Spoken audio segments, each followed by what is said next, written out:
All right, so it is time to do an update on where my adventure bike is.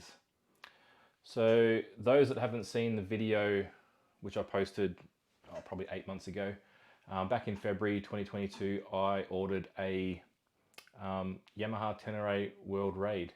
Now I'm in Australia, so we still haven't received them yet. It's February 2023 and they're still not here. So those in Europe received them fairly quickly after the launch, whereas all we could do was sit back and wait and wait and wait and wait and wait. So with that, Yamaha didn't actually release a price for the bike. Now, I believe it was November 2022, they released the price for the bike.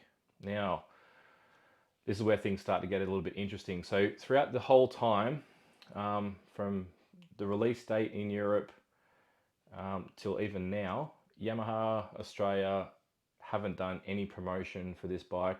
It's almost like they don't want to sell it. They secretly just updated the price one day on their website, and we'll get to that now. Let's look it up. So the price for the new Tenere World Raid 700 is in Australia $25,499. So when that was announced, I was in a little bit of a shock over that price. Like, I understand prices go up. Like even the standard Tenere in Australia is $19,999. That's just ridiculous.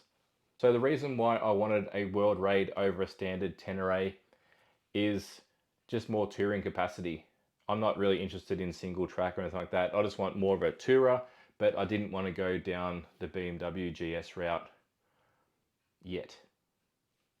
Now, when I say yet, is when the Yamaha released the price of this, I was thinking like, oh, maybe I should just get that little bit extra and go the GS route. So there was a few bikes I was looking at weighing up when I thought the World Raid was a good idea. Now, when I say good idea, it didn't have the electronics, had large fuel tank, very reliable engine, so it was all sort of good to go. Now, even my dealer that I dealt with when ordering this bike, they were unaware that these were even coming to Australia. So Yamaha hadn't sent any information out to the dealers or anything like that. Mind you, it was like the second day it was released. They kept it quiet. And if you've seen the previous video, Yamaha didn't even want me to know it was coming. Like the email they sent back was, we're not sure we're going to get it, but if we do, keep checking out our website. So it's almost like they don't want to sell it, especially with the price of $25,499. I don't think they're going to sell that many compared to what's available. So let's go through what's available and other bikes that I was weighing up before I chose this bike here.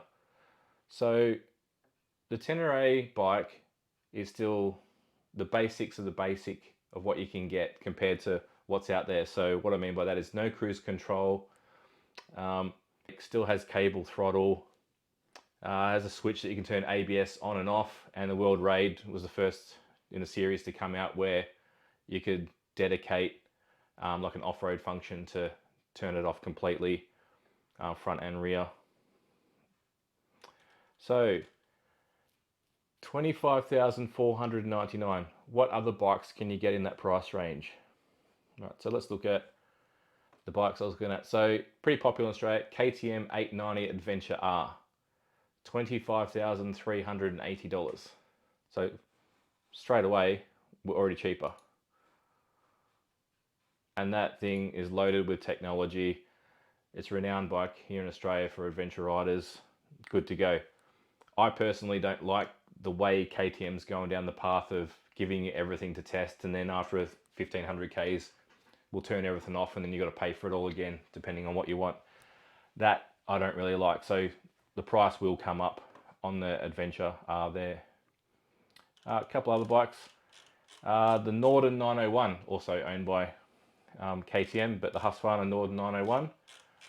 That you're looking at $25,050. So we're getting cheaper again. I really like this bike, but once again, it's KTM. The only real downside of this bike is the suspension was really soft and the sound just sounds like a bag of bolts, really, just rattling around. Another bike which sort of brought my attention, which I was umming and ahhing depending on what the availability was like, especially with spares and that sort of thing, was the Ducati Desert X. Now, this is cheaper again, 24,700 when I first inquired about these bikes. As of today, they have gone up in price. The start of the year, they went up like $1,000. They released a black one, that sort of thing. But when I was weighing this up back in November, these are the prices of these bikes.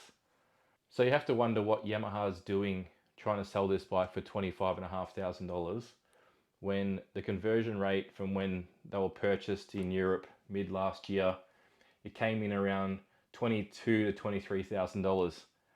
So it just seems Yamaha Australia is like just whacking on an extra $2,500 for no benefit really. Yeah, I've heard a lot of people say that IS spares are a lot cheaper than the KTMs and the Ducatis and that sort of thing. And from what I've looked up, no, it's not the case. And in some instances, they're actually a little bit more expensive. So it actually got me thinking whether having this bike on order was a good idea. The price came out around November. By mid-December, I was thinking, nah, it's not really worth it compared to what's out there. So I went and got my deposit back on this bike and I went shopping. So it was 19th of December, I think it was. I walked into a dealer and I said, do you have this bike? They said, no, but we'll have it next week. And I said, great. And I paid for it then and there. Okay, so what bike did I end up with? I got it down to two, being the Northern 901 and the Ducati Desert X.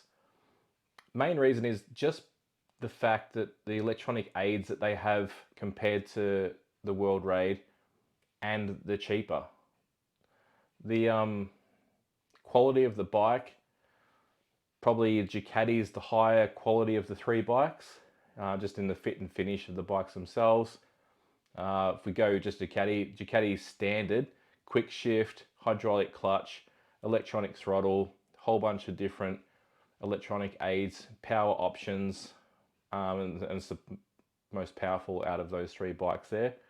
Where you say off-road, I don't really need all that power, but you can, peg it back, you do whatever you want with it really. Unfortunately, the accessories for the Desert X, a little bit limited at the moment, mainly because it is such a new bike.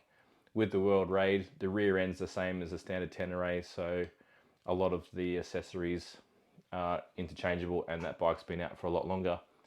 The Norden's in the same boat. That electronic throttle, but still has cable operated clutch. All the electronic aids, all the ABS, traction control, wheelie control, which also Ducati has wheelie control as well. Just a whole bunch of range of options. So it gives you a nice feeling on the street, on the road, and off-road. You can just do a lot more with it for less money, essentially. Now, during the time that I ordered the bike and the bike came in, it's Christmas now. So I picked up the bike 3rd of January. So my Christmas present was a new helmet, and this color might give away what bike I actually got. Now this color is on both those bikes.